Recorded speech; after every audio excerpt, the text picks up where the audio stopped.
പത്മനാഭസ്വാമി ക്ഷേത്രത്തിൽ ശ്രീ പത്മനാഭസ്വാമി ക്ഷേത്രത്തിലെ മഹാകുംഭാഭിഷേകത്തിൻ്റെ സ്തൂപികാ പ്രതിഷ്ഠയുടെ ചടങ്ങുകൾ അല്പനേരത്തിനുള്ളിൽ ആരംഭിക്കുകയാണ്.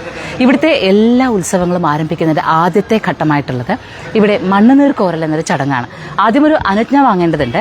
അതായത് 8:30 യോഗം തിരുവമ്പാടി ക്ഷേത്രത്തിൽ പ്രത്യേക ഒരു മണ്ഡപത്തിലിരുന്ന് കാര്യങ്ങൾ തീരുമാനിക്കും. രാജാവിനെ അറിയിക്കുകയും രാജാവ് ഇവരെ അറിയിക്കുകയും രാജാവ് കാര്യങ്ങൾ തീരുമാനിക്കുകയും ഒക്കെ ചെയ്യുന്നത് ഈ 8:30 യോഗം കൂടുമ്പോഴാണ്. അത് കഴിഞ്ഞ അനുജ്ഞ പുഷ്പാഞ്ജലി സ്വാമിയിൽ നിന്ന് അനുജ്ഞ നേടിക്കഴിഞ്ഞാൽ അടുത്ത മണ്ണുനീർ കോരലാണ്. ഇവിടെ ബ്രഹ്മതീർത്ഥം എന്നറിയപ്പെടുന്ന ഒരു കുളമുണ്ട്. പത്മനാഭസ്വാമി ക്ഷേത്രത്തിന്റെ പടിഞ്ഞാറേ നട വളരെ വിശേഷമാണ്. ഒരുപാട് ആറാട്ടിന്റെ ഒക്കെ പുറത്തേക്ക് എഴുന്നള്ളൽ നടക്കുന്ന ഈ പടിഞ്ഞാറേ നടയിലൂടെയാണ്. ഇപ്പോൾ നമ്മൾ തീവെട്ടിക്ക് അകമ്പടിയോടുകൂടി ആഴാതി എന്നറിയപ്പെടുന്ന ആൾ ഇപ്പോൾ ഒരു കുടം, സ്വർണ്ണക്കുടം തോളിൽ വെച്ചുകൊണ്ട് പോകുന്ന കാണാം. ഈ ആൾ നേരെ ബ്രഹ്മതീർത്ഥത്തിൽ ചെന്ന് മണ്ണും നീരും കോരിക്കൊണ്ടു വരുന്നതാണ് മണ്ണുനീർ കോരൽ. അങ്ങനെ കോരിയാൽ മാത്രമാണ് ഉത്സവം സമാരംഭിക്കുന്നത്. അപ്പോൾ അതിന്റെ ചടങ്ങുകൾക്കാണ് നമ്മൾ ദൃക്സാക്ഷിയാകുന്നത്.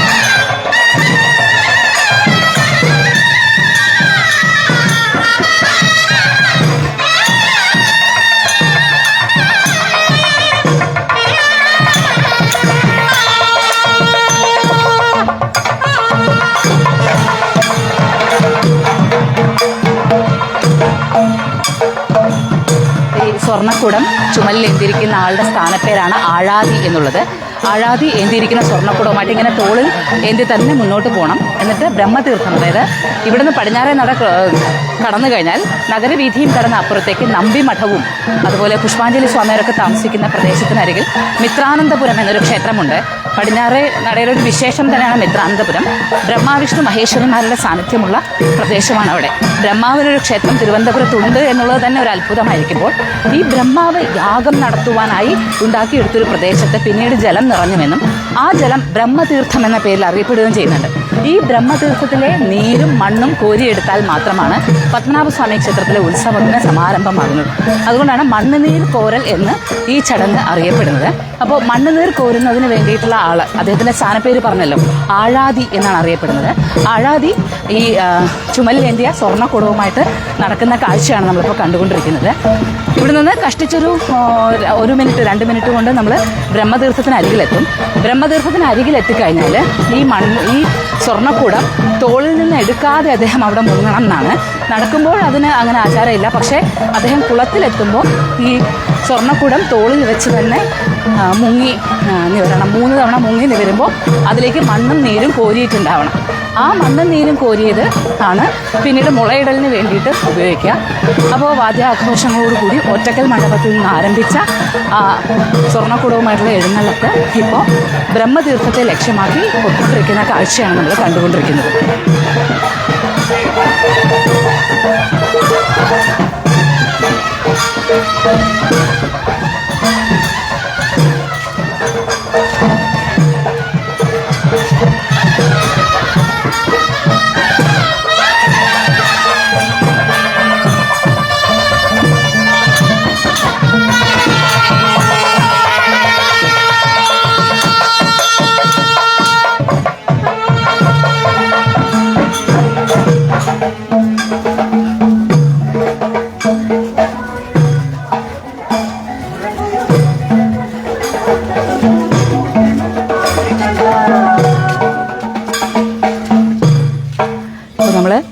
മിത്രാനന്തപുരം ക്ഷേത്രത്തിന്റെ പടവുകൾ ഇറങ്ങിക്കൊണ്ടിരിക്കുകയാണ്. ഈ പടവുകൾ ഇറങ്ങി താഴെ എത്തി ഒരല്പം കൂടി മുന്നിലേക്ക് എത്തിയാൽ നമുക്ക് ബ്രഹ്മതീർത്ഥത്തിലേക്ക് എത്താൻ സാധിക്കും.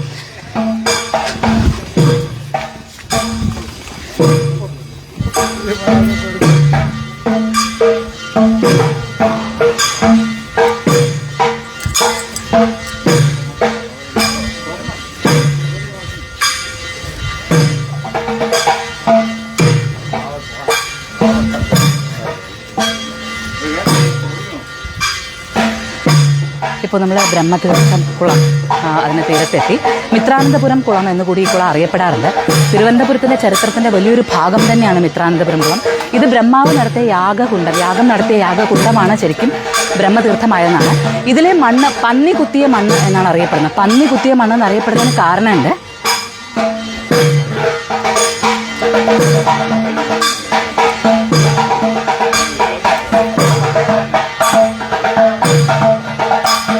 പന്നി മണ്ണുകുത്തിയ മണ്ണ് എന്നറിയപ്പെടാൻ കാരണം വെച്ചാൽ വരാഹമൂർത്തി അവതാരം കൈക്കൊണ്ട സമയത്ത് ഭഗവാൻ വിഷ്ണു വരാഹമൂർത്തിയായി നിന്നുകൊണ്ട് ആദ്യത്തെ മണ്ണ് കുത്തിയെടുത്ത പ്രദേശം ഇവിടെയാണെന്നൊരു സങ്കല്പം കൂടിയുണ്ട്.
തിരിച്ച് ക്ഷേത്രത്തിലേക്ക് പോവാണ്. ഇനി ഈ ക്ഷേത്രത്തിലേക്ക് പോയി ഈ മൺകുടത്തിലെ മണ്ണും നീരും അവിടെ ഒറ്റക്കൽ മണ്ഡപത്തിൽ പ്രത്യേക സ്ഥാനത്ത് നിക്ഷേപിച്ചു കഴിഞ്ഞാൽ നാളെ മുളയിടലിനുള്ള ചടങ്ങുകൾ അതിനെ തുടർന്ന് ഉണ്ടാവും.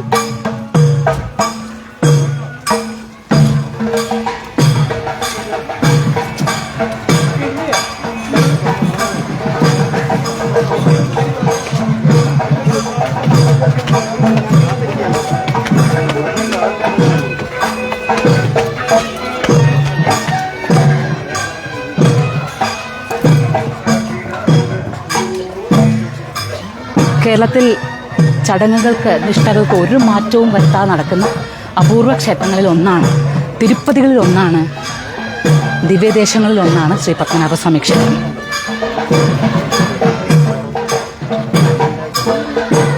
ഇവിടുത്തെ എല്ലാ ഉത്സവ സമയത്തും ഇതുപോലെ മണ്ണുനീർ കോരൽ സംഭവിക്കാറുണ്ട്.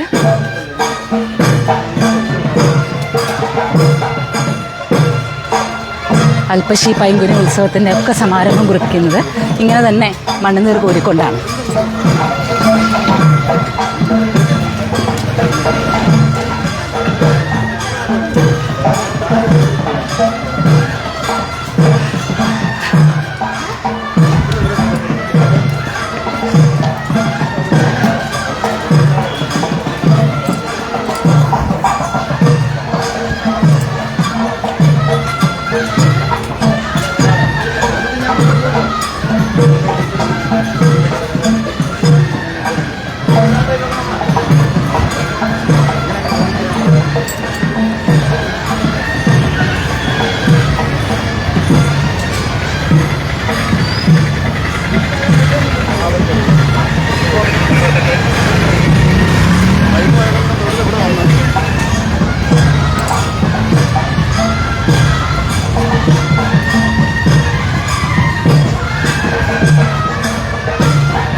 മോക്ഷ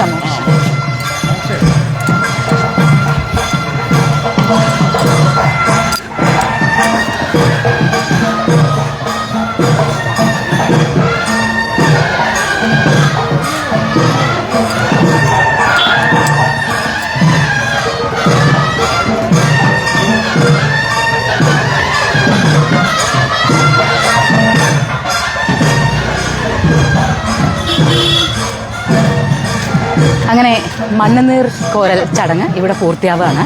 ഇനിയിപ്പോൾ അകത്തേക്ക് പോയ ആ മണ്ണ് ഒറ്റക്കൽ മണ്ഡപത്തിൽ പ്രത്യേകമായിട്ട് അത് ശേഖരിച്ചു വെക്കും.